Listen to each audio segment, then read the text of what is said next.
একটু পরেই 50 কিলোমিটার বেগে ঝড়, বজ্রপাত সহ তুমুল বৃষ্টির পূর্বাভাস বাংলার এই সব জেলায়। তো বন্ধুরা, উত্তরবঙ্গ সহ দক্ষিণবঙ্গে কোন জেলাগুলি ঝড়ের পূর্বাভাস জারি করছে এবং বৃষ্টির পূর্বাভাস জারি করছে আবহাওয়া দপ্তর, বিস্তারিত জানতে হলে ভিডিওটিকে প্রথম থেকে শেষ অবধি সম্পূর্ণ দেখবেন। ভালো লাগলে একটি লাইক করবেন। এই ধরনের লেটেস্ট খবরগুলি সবারই প্রথম পাওয়ার জন্য চ্যানেলটিকে সাবস্ক্রাইব করে আমাদের সঙ্গে থাকবেন। পূর্বাভাস মতো গতকাল রাত থেকেই ঝড় বৃষ্টি শুরু হয়েছে দক্ষিণবঙ্গে একাধিক জেলায়। আজ সকাল থেকে একাধিক জায়গায় বজ্রপাত, বিক্ষিপ্তভাবে চলছে বৃষ্টি।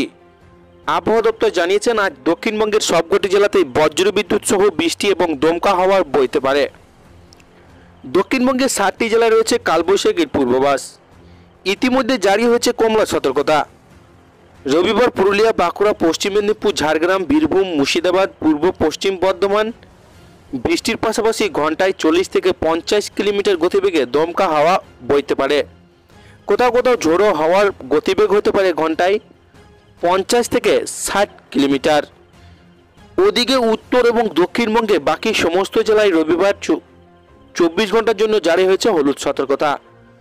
আজ রাতের দিকে মাঝারি থেকে ভারী বৃষ্টিপাত হতে পারে কলকাতা সহ আশপাশের এলাকাতেও রয়েছে বজ্রপাতের সম্ভাবনাও।